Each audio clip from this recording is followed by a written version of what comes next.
we might have learned that to block is rude or to block is cowardly even. That'll pop up in comment sections a lot. Like, oh, they couldn't take what I was dishing out, so they had to block me. Boo-hoo. Like, why do you think you're that important? If you were in a grocery store ranting in the chip aisle, I just wouldn't go down that aisle. That's all that blocking is. It's not like, oh, this person couldn't take my truth in the chip aisle, and they were so deeply affected by it that they chose to shop in a different aisle. That's all that blocking is.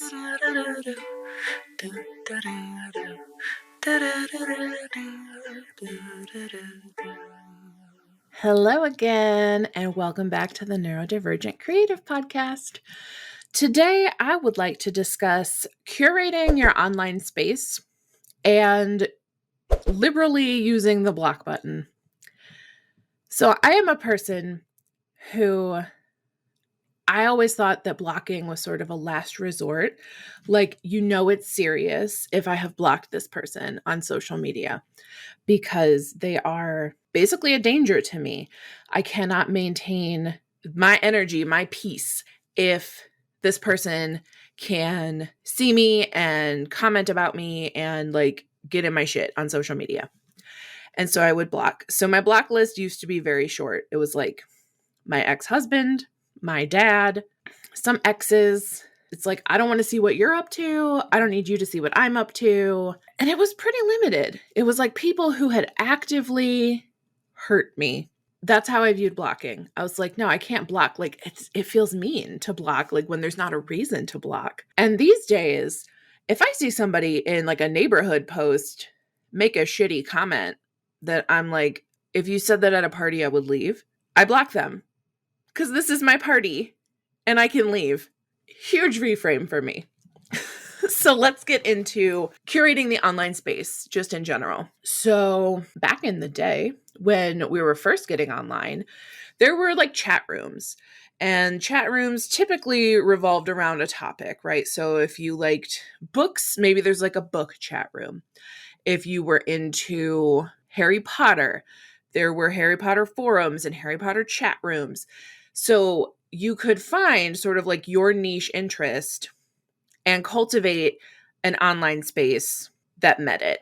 And back then, so I'm talking like, I don't know, early 2000s, right? When I'm in like middle school, I do remember being in chat rooms when I was as young as 8 years old because my dad was really into like computers and tech. And so we had the internet pretty early. We were pretty early adopters. So we were running Windows 3.1.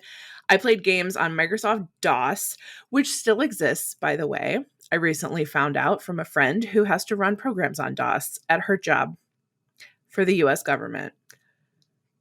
You'd think that they would update their shit, but whatever. I'm playing like that pinball game, right? We had Microsoft Bob, which was that what it was called?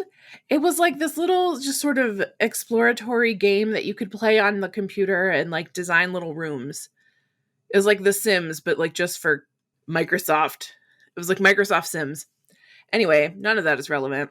I'm just trying to age where I'm coming from on this, which is that there wasn't really a lot of community moderation at this time. And there also weren't a lot of internet users at this time. So typically, early internet users were going to be people probably based in the US or like pretty much, yeah, like my circle was going to be US based, English speaking, upper middle class people who could afford the internet.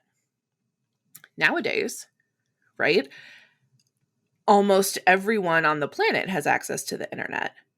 Almost. Like, I don't want to say everybody in the world can get online because that's not true. We still have plenty of people who don't have access to electricity and internet and reliable phone service and things like that. But the landscape has changed dramatically from when it was, the late 90s and we were first getting into this sort of tech bubble, the internet, the dawn of the age of the internet.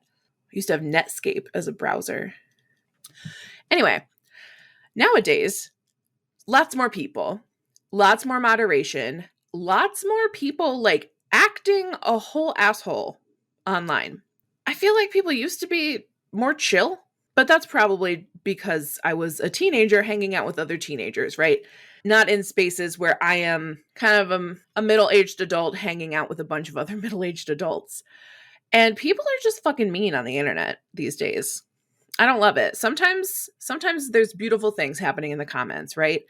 Sometimes it is a place of wholesomeness and beauty and wonder and human connection. And I stay for that. I also stay for the drama. Sometimes I gotta admit, I love an Am I the Asshole post. I love them. I sometimes do writer related Am I the Assholes on my Instagram. So if you're not following me on Instagram, you should. At Caitlin Liz Fisher. I'm funny. I also don't know if you could block people back in the day on like chat apps, but that doesn't matter. What matters today is that blocking is literally a requirement for being able to call your app a social media app. You have to be able to set that boundary to say, I do not want this person in my space. So as you are curating your social media experience, this can bring up a lot of thoughts and feelings around what it means to block. Is it rude? Is it mean? Is it a personal attack? And also, as neurodivergent people, when we have learned so much that goes into like the social cues and how to have a conversation, etc., we might have learned that to block is rude or to block is cowardly even. That'll pop up in comment sections a lot, like, oh, they couldn't take what I was dishing out, so they had to block me. Boo-hoo. Like, why do you think you're that important? If you were in a grocery store ranting in the chip aisle, I just wouldn't go down that aisle. That's all that blocking is. It's not like, oh, this person couldn't take my truth in the chip aisle, and they were so deeply affected by it that they chose to shop in a different aisle. That's all that blocking is these days. Because you're not personal friends with that person. So I feel like blocking goes in tiers. We're just going to vibe about blocking today. So there's sort of like the giant pool of randos on the internet, right? This is billions of people, billions with a B, billions of human beings. I'm not going to agree with all of their opinions.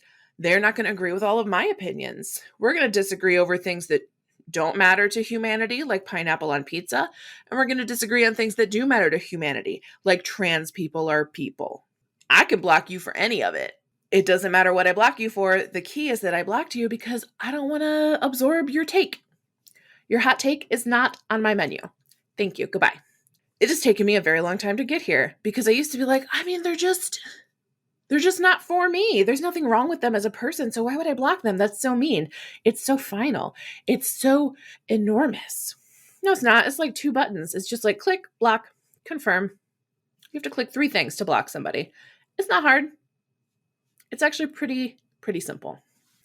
So this has come up for me recently in that I've been following a story on social media of someone whose bird got out. She owns a macaw. And her macaw got out and has been hanging out in some neighborhood trees near home, but hasn't gone home yet. And the people in the comments about this bird are mean. And some of them are well-meaning, I think. They're like, oh, you should clip your bird's wings. Maybe you should rehome your bird. This bird deserves to have a safe home. Like, yeah, I agree with all of those things. I'm not 100% sure if clipping a bird's wings hurts it. I think it doesn't. So maybe clip its wings if it's going to get out, especially as the weather gets colder, because this is a tropical bird. But then when we're getting into like, you don't deserve to have your bird, I'm like, you guys don't know shit about this person. You guys don't know like what accident led to the bird getting out. You don't know any of this, and you're judging this woman so hard just for owning a bird that got out.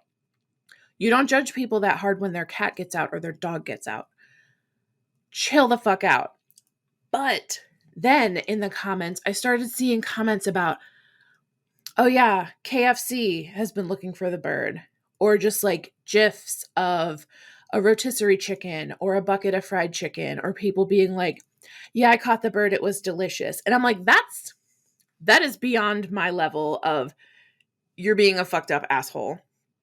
So I just started blocking those people. I've blocked like 4 people who made jokes about eating this woman's pet because that's disgusting and you shouldn't do it. And I'm not going to start a fight about it because I don't have to spend my time and energy telling you why I think you're a dick. You don't think you're a dick. I do think you're a dick. Wouldn't it be nice if we just didn't talk to each other ever? I think that's the best. So that's my like lowest bottom of the pyramid, the base of blocking is random people on the internet who I do not agree with or want to see. Wonderful. This means nothing about them as a person. They might do great volunteer work and donate to charitable causes. They might be the coach of their kids' little league team. They might do wonderful things for the community. They still made a dick joke about eating somebody's pet. That's my line. I'm not doing it. Then we have the unfollow button. And when you unfollow somebody, that is something that I like to do when I like the person, like we're friends. But maybe, especially for me, if you're on a diet, I'm going to snooze you for 30 days or unfollow you so that I don't see your posts because I am in recovery from an eating disorder. So this is like, I like that you're in my world, but I don't want to see your world right now because it's not good for me. And that's fine. Say you had a horse when you were a kid and your horse died and it was very sad. And so now like you just cannot handle posts about horses. So if you have a friend who you love, who still like rides horses, you can just unfollow them so that you don't see their posts. And you can ask them, hey, talking about horses makes me really sad because my horse died. Can we please not talk about horses when we meet up? And then in your conversations, whether that's over chat or in person, etc., you have laid that boundary and they won't talk about horses. And if they do, you can say, hey, please, just like a reminder, I can't really handle talking about horses. That you can now handle interpersonally. That is not like an internet boundary. That is an interpersonal boundary. This distinction, huge for me, because I have a friend who blocks people for like the smallest infractions, just like a random person on the internet. And they'll send me a screenshot and be like, I blocked this person because they were weird. And I was internalizing that to mean that at any moment, if I said something that was a little bit weird, this friend was going to block me and cut me off. And I'm like, well, that feels unsafe to me. So I'm going to default back into my people pleasing. And I'm never going to say anything that could possibly make them mad. And then I realized, wait, this is different. I am not in the bucket of internet randos. I am in the, we are personal friends and any conflict between us is an interpersonal conflict, not a blocking a rando.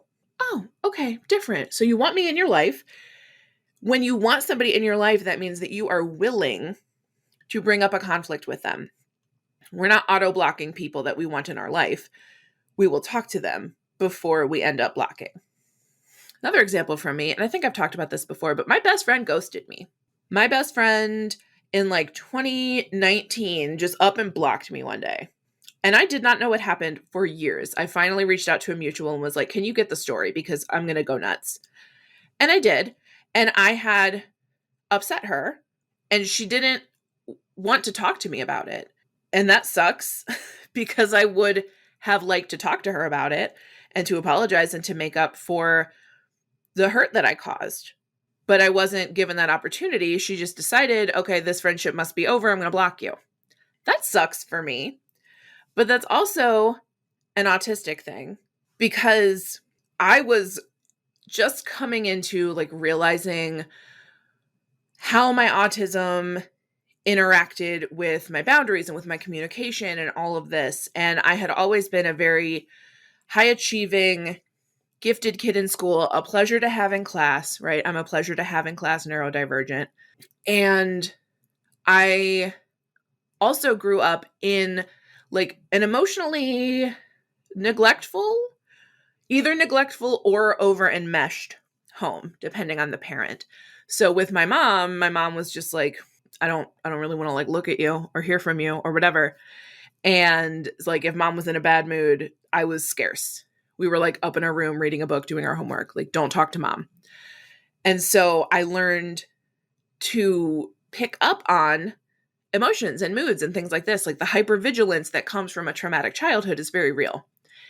And also turns into pattern recognition when you have an autistic neurotype, ADHD, things like this. Neurodivergent people have better pattern recognition because we can see things and like the tiniest clue will tell us like this person's in a bad mood, don't engage. Whereas in a non-autistic person, people who don't have this high pattern recognition, you might be like, "Oh, you seem like you're in a bad mood. Like, was today okay? How did work go?" And they'll ask questions and they're like, "Oh, you seem unhappy. You want to talk about it?" And I'm like, "Why would you ask that? That's like going up to a lion and being like, "You look really hungry." So I learned the subtext, and subtext is something that many autistic people do not get. They like, this is what it means when it says like autistic people don't understand social cues. No, we don't understand that when you say like, "Oh, what book are you reading?" You're not literally asking us what book are you reading. You're like, you want to hang out. And so if you ask me, "What book are you reading?" and I say, "I'm reading The Undead Truth of Us," now it's your turn to talk.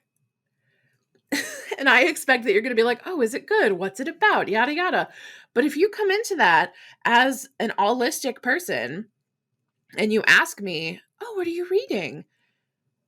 expecting me to be like, "Oh my God, it's like this really great book, but now that you're here, let's hang out." And I just answer you and I'm like, "It's The Undead Truth of Us." Now you think I'm being rude because I answered your question directly. So that's one piece of subtext. And if I haven't done an episode on subtext, I will because we need it. But I'm pretty sure that we did this already. I wasn't responding to the subtext of my friend because she had sort of withdrawn. And if I texted her something like, "I love you," she would just send me back kind of a sticker, like a Facebook Messenger sticker, like a bunny with a heart. And I was taking that as sort of like, okay, she's probably low energy. Maybe her depression is bad, or maybe it's like a bad pain day. And so I just assumed that if she had a problem with me, she would bring it up because that's what you do in relationships that you value and that are healthy. Now we both have our own traumas, like, so I'm sure that her ghosting me was a self-preservation technique, but it's also a huge fucking bummer for me and for her. We were very good friends. And suddenly we didn't have that friend anymore. So that's how the block button works when you are in like an interpersonal relationship. And I'm trying to make like a pyramid. I'm going like up with my hands. So at the base, we have the kiddie pool of random internet people who you can block at will. They're just, I don't know, you don't like their profile picture, they're gone. Fuck it. Then we have sort of like the friends who you want to keep in your life, like people that you know personally, but you may not want to like see all of their shit. So you do an unfollow or a snooze. Now here, if you set a boundary with somebody and they cross that boundary and you're like, "Okay, like I don't want to talk on social media anymore because you don't like respect my wishes and my boundaries," then you can block that person. And that's going to feel a little more final and a little more personal. Then we have like, "I really know you. I really like you. I love you. We are good friends." This is where conflict is going to feel a lot more personal and where blocking is going to feel a lot more personal, because when we're getting up here to the top of the pyramid, that is where it's like a last resort, like self-preservation. I cannot handle being in this relationship with you online because it hurts. So this is where we'll see like blocking an ex or blocking a friend, like my friend blocked me, or blocking, like I've blocked my parents. Well, I know I blocked my dad. I think my mom actually blocked me. So good for her. But in any case, there's sort of, in my mind, there's like kind of a hierarchy around blocking, but for other people, it's not personal at all. So those are my thoughts. My thoughts are like, absolutely freely block anybody who you don't personally know. If you do personally know them, I would lean toward communicating before blocking, but that's also going to depend on like how well I know them. And then up toward the top of the pyramid, these are going to be like more personal conflicts. And you absolutely can and should block to protect yourself and to Cultivate your online party. Like, think of it like a party that you're having. Would you invite this person to your party? Yes or no? If no, perhaps block. Like, do you not even want them to know that you're having a party? Because they're going to make it weird. They're going to get up in your face about why they didn't get invited. That's a block for sure. Up at the tippy top of the pyramid, these are people who are actively abusive and harmful. So, like, zero guilt, but I have, like I said, I have my parents blocked. I have my abusive ex-husband blocked. My first husband, who also was abusive in his own special little flavor, we're just unfriended. I don't need to block him because his circle and my circle do not mix. And if he tried to start some shit, I would just laugh. Like, he doesn't scare me. But there are people who I used to be very, very close to and loved very much who I've had to block. And that is for like my own protection, because if they came at me and tried to start some shit and tell me that I was all wrong and re-manipulate me back into being in a relationship with them, I would be at risk of falling for their shit. So they are blocked. Blockity block, blocked. And that's how I feel about blocking. Hopefully this helped you contextualize when and where to use the block button for your own needs. Of course, do what you want. I'm not your boss. But from my formerly people-pleasing, my recovering people-pleasing nature, plus my autism, this is how I view blocking and how I have started working on curating my online space. So I would love to hear from you about how you are curating your online space and whether or not you use that block button. Please tell me all your tips and tricks, because I probably need to use it more. Okay, I'm going to leave it there. Stay hydrated, stay blocking people, and yeah, tell me all about the people on your block list. How many people is it? That could be fun. That could be like a fun contest, right? I have like only 20 or so people on my list, but it's growing every day. So, yes, I wish you a beautiful online experience and block the haters.